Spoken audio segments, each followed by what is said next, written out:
Welcome back, everybody. And I'm glad to see that you're following me on X. So that's at Bill Golodner, Golodner, at Bill Golodner on X. You can also follow some of my commentary on the Irv Goldstein Political Think Tank group that's on Facebook.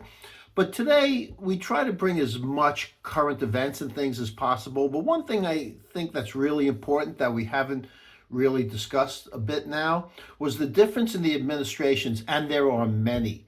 But here is the thing that I think is really important to talk about today.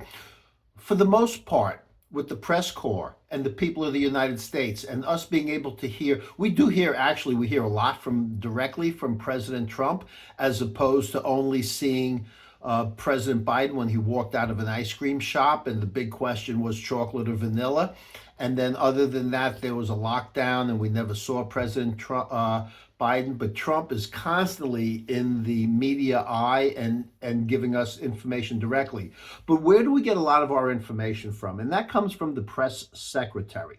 And here's the huge distinction between the press secretaries of the Biden administration and the press secretary of the Trump administration. So let's first look at the Karine Jean-Pierre from the Biden administration. Karine Jean-Pierre, or as we like to affectionately call her, the binder lady. She would show up and she had the whole press corps at her back to cover for her, asking her questions like, so how is President Biden feeling today? Or chocolate or vanilla ice cream? Chocolate chip. Or how is he spending his time? And what is he doing? And is he up to speed? And she would, of course, say, oh, yes, he is so with it. We have trouble keeping up with him. And yet you never really heard how many press. I think in the last 3 weeks when President Trump has been in office, he's given more pressers than Biden did in 4 years and certainly answered more questions. But let's talk about Karine Jean-Pierre. So who ordered White House officials to cover up a declining president? I know that is a narrative that you love, and In wait, 10 days, hold on. he did a press conference Hold at on. NATO. Hold I'm on. in it. There's all these things that I Hold need on. to finish, and then 10 days later, I'm dropping out. Okay, okay, you're asking me like multiple questions here. Let me wait. First of all, there's been no cover-up.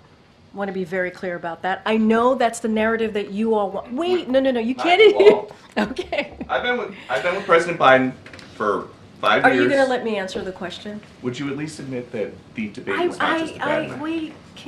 Can I answer the question? Yes. All right. Are you sure? Yes. Okay. To your first question, it is not a cover-up. I know that is the narrative that you all want. And then what I will say is that it is not easy making a decision that the president made on Sunday. It is just not. You could always tell she was always with the eye fluttering like this, right? And you could that's if anyone is a student of body language, when someone's eyes flutter consistently like that, they're lying.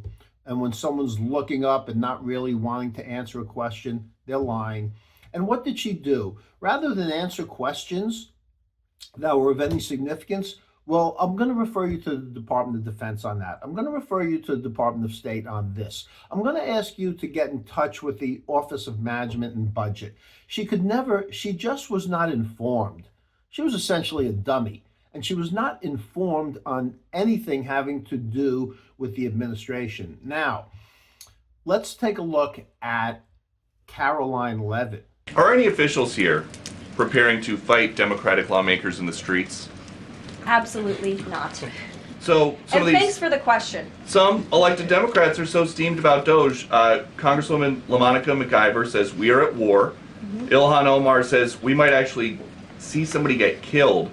And Chris Van Hollen says we have to fight this in the Congress. We have to fight this in the streets. So what now? And may I just point out, if you heard that type of violent, enticing rhetoric from our side of the aisle, from Republican leaders on Capitol Hill, I think there would be a lot more outrage in this room today. It's unacceptable, the comments that have been made by these Democrat leaders, and frankly, they don't even know what they're talking about. Because President Trump was elected with a mandate from the American people to make this government more efficient. He campaigned across this country with Elon Musk, vowing that Elon was going to head up the Department of Government Efficiency, and the two of them, with a great team around them, were going to look at the receipts of this federal government and ensure it's accountable to American taxpayers. That's all that is happening here. And for Democrat officials to incite violence and encourage Americans to take to the streets is incredibly alarming, and they should be held accountable for that rhetoric. It sounds like something that they're most concerned about is Doge engineers with access to Treasury systems. Can you clarify, do the Doge engineers have read-only access Yes. in these systems, so they are not allowed to write new code? They are not. She is up to speed on all the current administration's policies, right? And whenever there's a question asked, like one question I liked in particular when someone asked her, can you just tell us the numbers? How many have a criminal record versus those who are just in the country illegally? All of them, because they illegally broke our nation's laws and therefore they are criminals as far as this administration goes. I know the last administration didn't see it that way, so it's a big culture shift in our nation to view someone who breaks our immigration laws as a criminal, but that's exactly what they are. well, her answer was very quick and concise. By entering this country illegally, by definition, you're a criminal. And it's a federal crime. And if you're here illegally, you're a criminal. So, and these questions that they ask her, she gives them clear, concise answers. And unlike Biden, who took his marching orders from like Big Pharma, the military industrial complex, lobbyists of all colors and stripes, this administration has gotten its marching orders from us, from we the people, right? Right? I like that, right? From we the people, okay?